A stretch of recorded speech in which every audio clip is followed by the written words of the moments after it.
ज्यादा गहराता जा रहा है।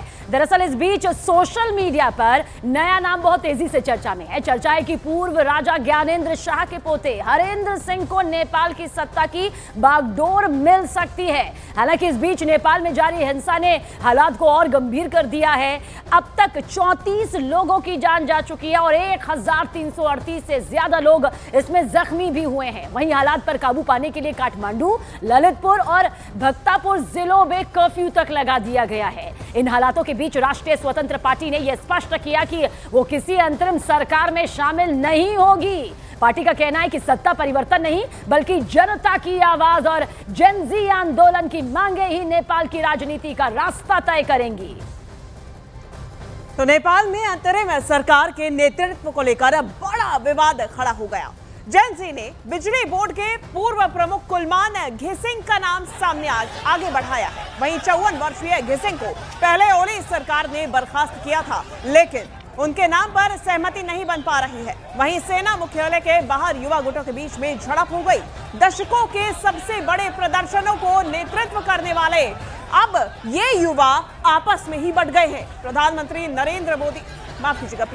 ओली के इस्तीफे के बाद ये सवाल और भी ज्यादा तेज हो गया कि नेपाल का नेतृत्व अब कौन भी करेगा। हालांकि इस बीच सोशल मीडिया पर एक नया नाम चर्चा में, नेपाल के पूर्व राजा ज्ञानेंद्र शाह के पोते हरेंद्र सिंह। दरअसल जब जेन ज़ी आंदोलन में फूट पड़ी और सुशीला कार्की का नाम लगभग बाहर हो गया, वहीं बालेन शाह चुनाव के बिना जिम्मेदारी लेने से पीछे हटे और राष्ट्रपति पर भरोसे की कमी देखी गई, तो हरेंद्र सिंह का नाम उभर कर सामने आया। हालांकि जेन ज़ी से जुड़े गुटों ने साफ किया कि उनकी ओर से राजा परिवार से कोई मुलाकात नहीं हुई।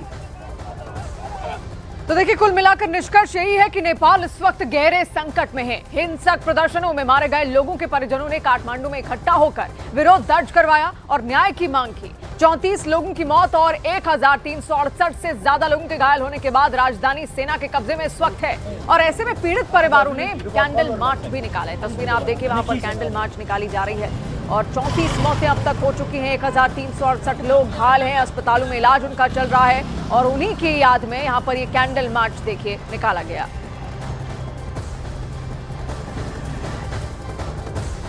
देखिए, नेपाल हिंसा ने देश की अर्थव्यवस्था को गहरी चोट दी, इसमें कोई शक नहीं। प्रदर्शनकारियों ने काठमांडू के सबसे ऊंचे 5 स्टार हिल्टन होटल में आग लगा दी, जिसे बनाने में 5 अरब रुपए लगे थे। पिछले साल ही तैयार हुआ ये होटल नेपाल को अंतर्राष्ट्रीय पर्यटन के नक्शे पर अलग पहचान दिला रहा था।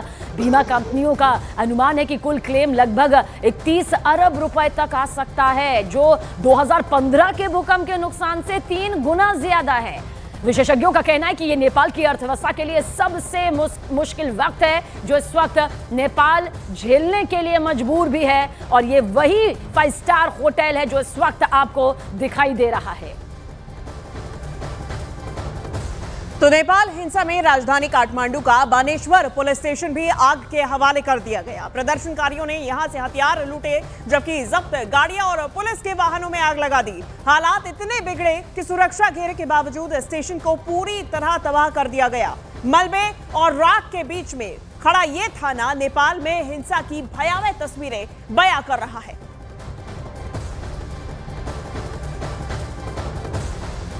ये नेपाल का बानेश्वर पुलिस स्टेशन है और आप देख सकते हैं ये पुलिस स्टेशन को भी जो प्रदर्शनकारी थे, आंदोलनकारी थे, उन्होंने नहीं बख्शा।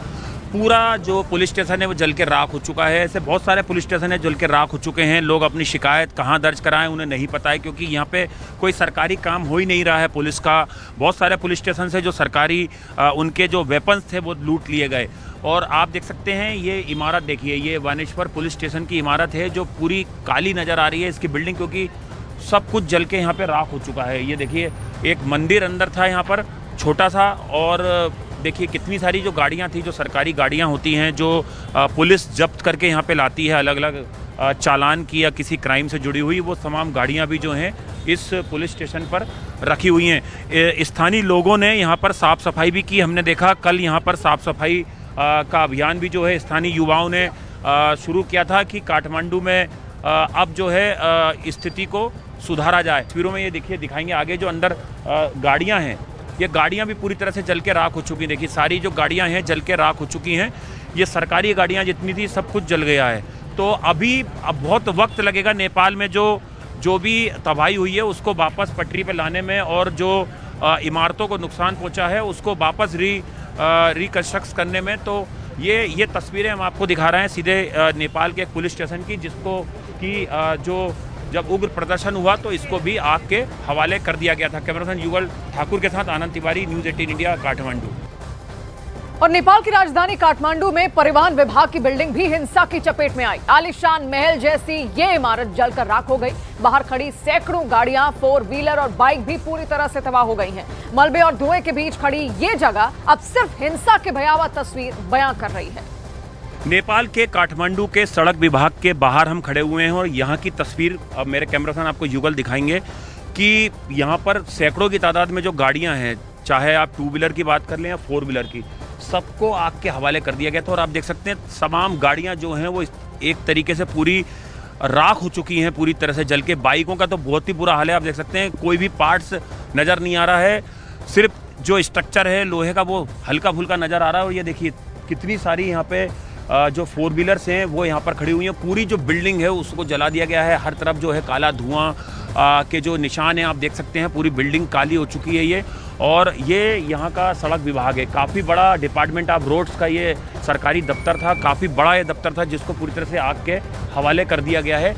तो यहाँ की जो सरकार थी, ओली सरकार, उसके खिलाफ जो गुस्सा था लोगों का, चाहे वो करप्शन का मुद्दा हो या बेरोजगारी का मुद्दा हो, वो गुस्सा कहीं ना कहीं सड़कों पे आया। और लोगों के अंदर जो एक तरीके से जो उनकी बातों को दबाया जा रहा था, जो मुद्दे थे उन पर सरकार ध्यान नहीं दे रही थी, उसका गुस्सा यहाँ पर फूटा है। और उसकी तस्वीर आप देख सकते हैं, ये सड़क विभाग का ये दफ्तर सीधी तरह से बानगी दे रहा है। गाड़ी है 4 व्हीलर? गाड़ी है। तो यहाँ क्या पार्क कर गए थे? हाँ, पार्क करके गया था, सब जल गया। सब जल गया? हाँ। तो अब अभी गाड़ी कब मिलेगी पता नहीं अभी ना, वो अब क्या हुआ है देखने आए, गेट बंद है।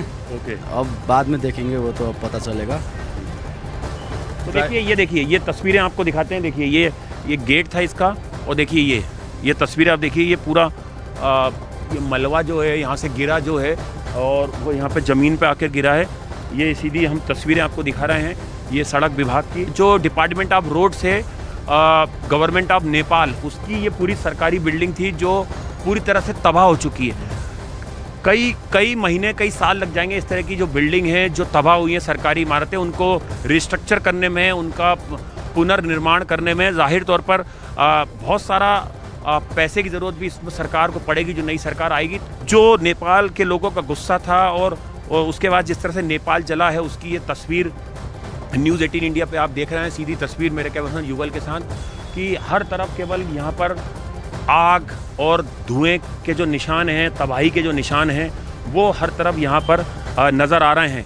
ये देखिए एक कार यहाँ पर भी खड़ी है जिसको पूरी तरह से जला दिया गया था जब प्रदर्शनकारी यहाँ पहुँचे। तो आप सोच सकते हैं वो मंजर कितना भयावह रहा होगा जब उग्र भीड़ ने सरकारी इमारतों को, मॉल्स को, दुकानों को, शोरूम को टारगेट किया। और उसके बाद अब धीरे धीरे जो है जो चीज़ें हैं, जो तबाही के मंजर हैं, उनकी तस्वीरें जो हैं वो सामने आ रही हैं।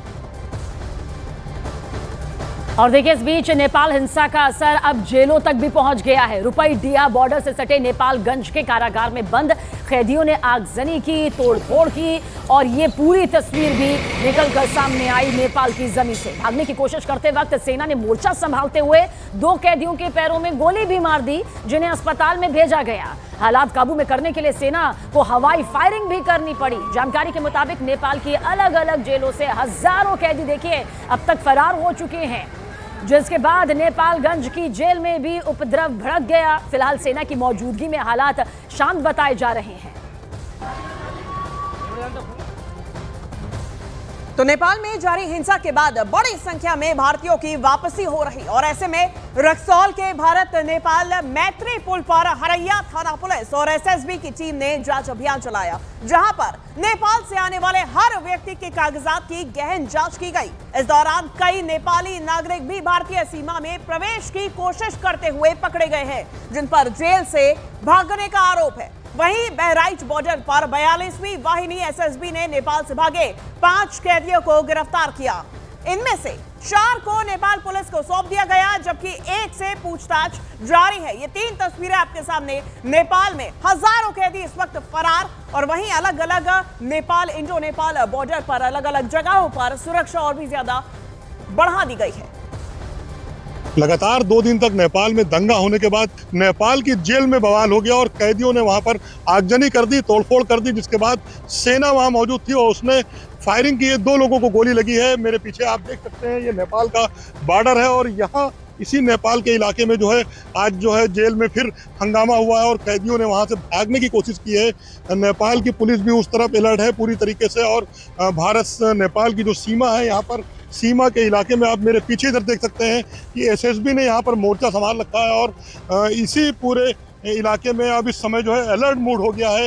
एसएसबी के जवान यहाँ पर चौकिन्ना है और सीओ साहब भी यहाँ पर सर्किल ऑफिसर है नानपारा के, वो सारे लोग यहाँ पर मौजूद हैं ताकि नेपाल की तरफ से अगर कोई भी कैदी भागकर भारत में आने की कोशिश करे तो उसे रोक लिया जाए। Tahir Hussain, news 18 India, Indo Nepal border, Bahraich.